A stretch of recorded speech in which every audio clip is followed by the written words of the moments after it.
अपने स्टूडेंट्स के बारे में कुछ बताइए, कुछ ऐसे किस्से जो आपको याद हो, जो आपके स्टूडेंट्स हो आज वो बहुत अच्छी जगह पर पहुंचे हो और आपने उनको अच्छी गाइडेंस दी हो।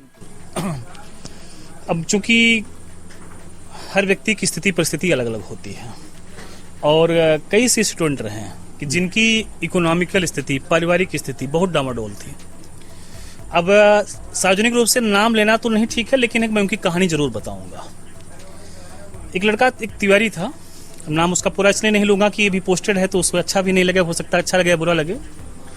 उनकी कंडीशन ये था कि जब वो प्रयागराज में रहते थे तो मेरे यहाँ उन्होंने नामांकन एडमिशन लिया पीसीएस के मैथमेटिक्स की बैच में, और उन्होंने फीस सबमिट किया तो फीस आधी सबमिट किया, आधी उन्होंने बाकी रखी और हमसे कहे कि सर 15 दिन के बाद मैं आपको दे दूंगा। अब 15 दिन बीतते बीतते 2.5 महीने बीत गए। तो फिर मैंने एक दिन उनको रिमाइंड ऐसे कराया कि भाई आपकी फीस बाकी है कुछ, और लड़का मुझसे कुछ बोला नहीं, कहा सर ठीक है हम जमा कर देंगे। अगले दिन मेरे पास आया हो और उसने बताया कि सर मेरी परिस्थिति बड़ी दूसरी टाइप की है। हमने कहा बताएं, मैं समझना चाहता हूँ, अगर ऐसी होगी तो मैं छूट कर दूंगा, कोई बात नहीं है। तो उसने कहा सर मेरे पास मात्र 10 रुपए हैं आज 15 दिन से। वो 10 रुपए मैं जेब में इसलिए रखा हूँ कि मैं साइकिल से आपके यहाँ क्लास करने आता हूँ और साइकिल से ही मैं घोष साहब के यहाँ इकोनॉमिक्स पढ़ने जाता हूँ। कहीं मेरी साइकिल बिगड़ जाएगी तो पंचर बनवा सकूँ मैं। और मैं आज 15 दिन से केवल रोटी और चटनी खा रहा हूँ। ठंडी का महीना है सर, धनिया मैं बगल वाले से ले लेता हूँ, मिर्चा रहता बना लेता हूँ, रोटी बना के चटनी से खा लेता हूँ। लेकिन उस बच्चे की मेहनत, उस बच्चे की लगन, मैंने फीस भी माफ किया और यही नहीं, मैं उसे और भी सहयोग किया जो भी संभव मेरे लायक था। अन्य संस्थानों में भी उसका एडमिशन होना था, मेडिसिन क्लासेज में भी होना था, मैंने वहां भी फीस में छूट कराया। आज वो लड़का असिस्टेंट प्रोफेसर है। अरे वाह, ये उसके संघर्ष की गाथा है। दूसरी और कहानी आपको बताऊं, एक बच्ची यादव है वहां की, आजमगढ़ की, मेरे यहाँ क्लास पढ़ने आई वो बच्ची, और मेरी बहन भी मेरे यहाँ क्लास पढ़ रही थी। उनकी दोनों की दोस्ती हो गई अच्छी। फीस थी उस समय सीसेट की 2500 रुपए, और वो 500 रुपए देके उसने एडमिशन लिया।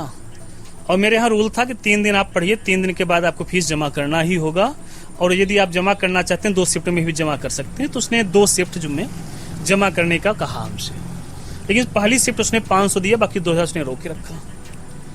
और वो बच्ची लगभग 1-1.5 महीना जब बीत गया तो मैंने जब अपने काउंसलर के माध्यम से रिमाइंड करवाया उन्हें, तो वो हमसे न कह करके हमारी बहन से बोली कि सर से बता दीजिए कि मेरी परिस्थिति बड़ी उल्टी है।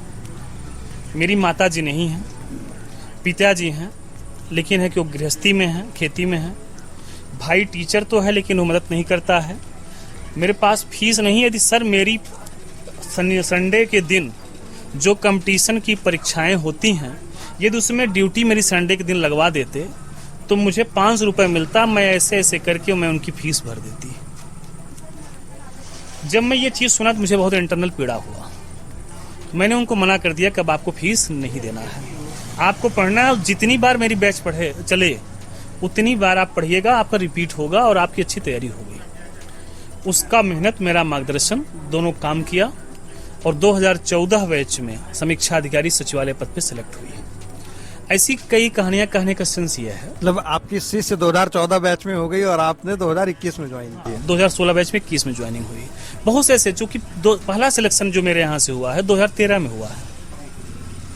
वो लड़का लोअर पीसीएस के थ्रू चयनित हुआ, फिर नायब तहसीलदार पे, कई ऐसे पदों पे लोग गए, एसडीएम पद पे भी सिलेक्ट होकर के गए।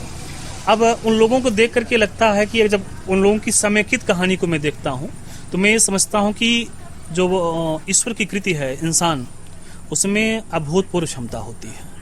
वो चाहे तो जीवन में कुछ भी कर सकता है, बस वो मन में ठान ले, कर्म करे, भाग्य उसका अवश्य साथ दे दो। जहां तक कि लोग चर्चा करते हैं कि अगर मेरा भाग्य नहीं साथ दे रहा है, मैं भाग्य का योगदान मात्र 1% मानता हूं। बस 99% जो योगदान है वो कर्म का है। और अगर आपका 99% कर्म आपके साथ है तो 1% भाग्य को साथ में आना ही पड़ेगा।